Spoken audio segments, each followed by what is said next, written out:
नमस्कार दोस्तों, आपका हमारे YouTube चैनल पर स्वागत है। दोस्तों, सभी दर्शकों को हमारे YouTube चैनल की ओर से जय श्री कृष्णा। दोस्तों, कैसे हैं आप? उम्मीद है आप सब अच्छे होंगे। आइए आज की कहानी सुनते हैं। उससे पहले अगर आप हमारे YouTube चैनल पर नए हैं तो प्लीज चैनल को सब्सक्राइब कीजिए और बेल आइकॉन को जरूर दबाइए ताकि आप तक हमारे सभी नोटिफिकेशन पहुंचते रहे। दोस्तों, आज की कहानी बहुत ही प्यारी, प्रेरणादायक और ज्ञानप्रद कहानी है। आइए कहानी को शुरू करते हैं। एक बार की बात है, यमराज ने अपने यमदूतों को धरती लोक पर एक स्त्री की आत्मा को ले जाने के लिए भेजा। उनमें से एक यमदूत ने बहुत दया आई, क्योंकि उस स्त्री की दो छोटी छोटी बेटियां थी और दूसरे गणों ने उस स्त्री के प्राण उस स्त्री के शरीर से निकाल लिए। वे दोनों बेटियां बहुत रो रही थी, तड़प रही थी। एक बहुत रो रो कर सो गई और दूसरी फिर खेलने लगी। उस यमदूत को बहुत दया आई और उसने वापस जाकर यमराज को कहा, महाराज, ऐसा नहीं हो सकता कि इस स्त्री की प्राण को वापस डाल दिया जाए, क्योंकि वे दो छोटी छोटी जो लड़की है बेहद छोटी हैं और उनको संभालने वाला कोई नहीं है, ना उनका पिता ना उनकी माँ। वे दोनों अनाथ हो जाएंगी। वे दोनों कैसे पले बढ़ेंगी। यमराज को इस बात का बहुत गुस्सा आया और यमदूत को डांटते हुए बोला, विधि के विधान में कभी भी टांग नहीं अड़ानी चाहिए। तुमने ऐसा किया है, वापस धरती लोक पर चले जाओ और तुम्हें अपने कर्मों का फल भोगना पड़ेगा। यमदूत फिर यमराज से माफी मांगने लगे और बार बार अन्वय विनय करने लगे। यमराज ने कहा, तुम धरती पर जाकर 3 बार गलती करोगे और अपनी गलती पर 3 बार हंसोगे तो फिर तुम्हें यमलोक वापस आना होगा। इससे पहले तुम वहीं धरती लोक पर ही अपने कर्मों का भोग भोगोगे। यमदूत धरती लोक पर आ गया और भिखारी का रूप धारण करके एक और बैठ गया। हाथ में कटोरा लिए हुए था और उसके पास से एक आदमी गुजरा। यह आदमी गरीब था, सर्दी का मौसम था। उस गरीब आदमी ने अपने पास 500 रुपये लेकर वह घर से आया था, जिससे कि भी अपने बच्चों के लिए वह कुछ कपड़े और कंबल ले जा सके। लेकिन उस भिखारी को उसने ठंड में ठिठुरते हुए देखा तो उस आदमी को बहुत दया आ गई और उससे बोला, मुझे खाने को चाहिए। भिखारी ने कहा हाँ।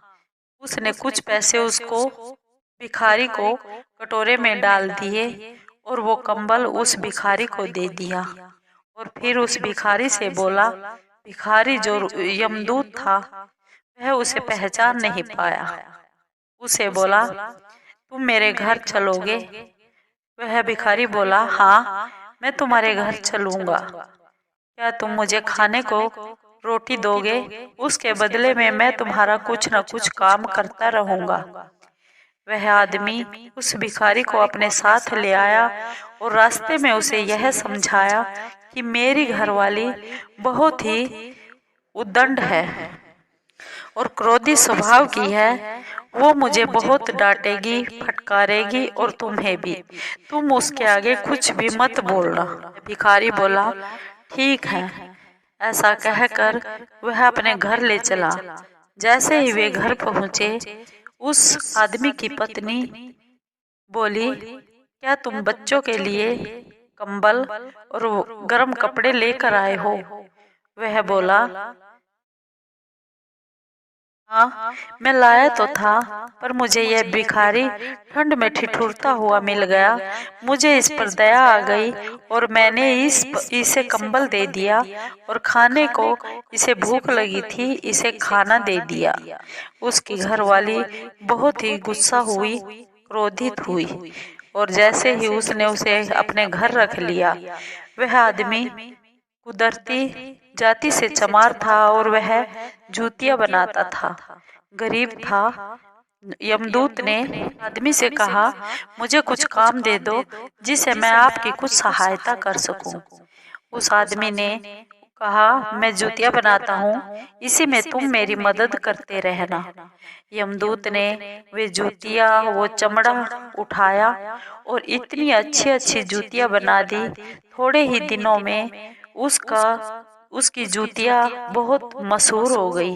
पूरे नगर में, पूरे शहर में दूर दूर से लोग उससे जूतियां बनवाने लगे और थोड़े ही दिनों में वह चमार बहुत वह आदमी उस भिखारी से कहने लगा, तुम मेरे घर चलो, लेकिन तुम ध्यान रखना, मेरी पत्नी बहुत क्रोधी स्वभाव की है और जैसे ही हम घर जाएंगे वो क्रोध में न जाने क्या क्या बोलेगी, लेकिन तुम बुरा मत मानना और ना ही कुछ बोलना। जैसे ही वह आदमी उस भिखारी को अपने घर पर ले गया, देखा कि पत्नी घर से बाहर आई और अपने पति से बोली, क्या तुम बच्चों के लिए कंबल और वस्त्र लेकर आए हो? आदमी ने कहा, हाँ मैंने लिए जरूर थे, लेकिन सर्दी के मारे मुझे भिखारी ठंड में ठिठुरता हुआ दिखाई दिया। मुझे इस पर दया आ गई और मैंने इसको ये कंबल दे दिया और यह भूख से बहुत ही पीड़ित था, मैंने इसे खाना भी खिला दिया। वह यह सुनकर बहुत क्रोधित हो गई, लेकिन यमदूत को अपने मन में हंसी आ गई और वह सोच रहा था, इसे नहीं मालूम कि तेरे घर में यमदूत आया है।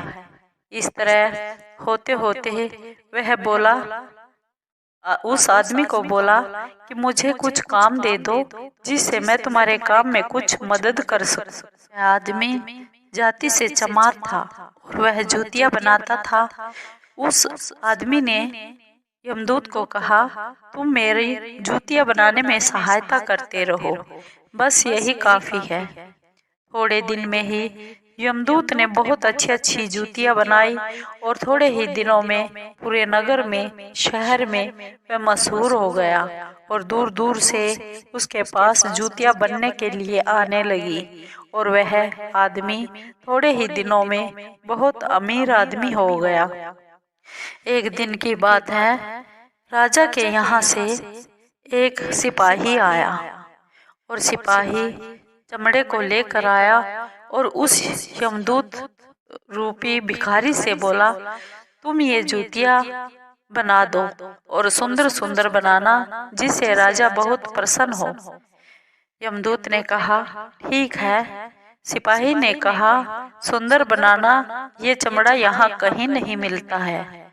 सिपाही ऐसा कहकर चला गया और फिर यमदूत ने उस चमड़े की स्लीपर बना दी। उस समय स्लीपर जो आदमी मर गया हो उसके लिए बनाते थे। थोड़ी ही देर में वो सिपाही वापस आया और बोला, क्या तुमने जूतियां बना दी? यमदूत ने कहा, मैंने तो स्लीपर बना दिए हैं। वह सिपाही यमदूत को बहुत डांटने लगा और बोला, क्या तुम्हें पता है स्लीपर किसके लिए बनाते हैं? अगर किसी की मौत हो जाती है उसके लिए बनाते हैं। अब राजा को पता चलेगा तब तुम्हें बहुत पता चलेगा तुम्हारा क्या हश्र होने वाला है। वह यह बात कहने ही वाला था, यमदूत मन ही मन हंसने लगा। उसने बाहर किसी को नहीं बताया। यमदूत दूसरी बार हंसा। थोड़ी ही देर में एक दूसरा सिपाही आया और आते ही सिपाही बोला, उस चमड़े की जूतियां मत बनाना, उस चमड़े की स्लीपर बनाना। यह कहकर वह चला गया। वो पहला सिपाही बहुत हैरान हो गया और वह भी वहां से चला गया। कुछ ही दिनों बाद एक औरत आई। उस औरत के साथ 2 लड़कियां भी थी। 2 लड़कियां युवावस्था में थी। वह औरत बोली, मेरी बेटियों के लिए सुंदर सुंदर जूतियां बनानी है। इनका विवाह है और इनके विवाह में मुझे दहेज में देनी है। यमदूत ने जब नजरें उठाकर देखा तो ये वही लड़कियां थी जो छोटी छोटी उस औरत की छाती पर से खेलती हुई उसने देखी थी, रोती हुई देखी थी, जिन पर वो दया करके ये कर्म की सजा भोग रहा था। वह औरत बोली, ये दोनों बेटियां अनाथ थी। इनकी माँ और इनके पिता गुजर चुके थे। मैंने इन पर दया कर दी क्योंकि मेरी भी कोई संतान नहीं थी। मैंने इन्हें अपनी बेटियों की तरह पाला पोसा बड़ा किया और आज इनके लिए बहुत अच्छे सुंदर योग्य वर ढूंढकर इनकी शादी करनी है। वह यमदूत मन में फिर हंसा अपनी गलती पर। वह औरत बोली कि जो भी मेरी धन दौलत है आज इन्हीं बेटियों को ही देनी है। वे सब धन दौलत की मालकिन होंगी। यमदूत को जैसे ही हंसी आई अपने मन में कि सच ही कहा है, जो होगा वो भी अच्छा होगा, जो हुआ है वो भी अच्छा हुआ है और जो हो रहा है वो भी अच्छा हो रहा है। कभी भी किसी के कर्म में विघ्न नहीं डालना चाहिए। कभी भी भगवान के कामों में बाधा नहीं डालनी चाहिए। भगवान सबसे न्याय करते हैं। यमदूत ने भी अपने कर्म की सजा भोग ली थी और वह 3 बार अपनी गलतियों पर हंस चुका था। फिर वह अपने यमलोक को वापस चला गया। आपको ये कहानी कैसी लगी? अगर आपको ये कहानी अच्छी लगी हो तो प्लीज लाइक कीजिए, शेयर कीजिए, सब्सक्राइब कीजिए। धन्यवाद।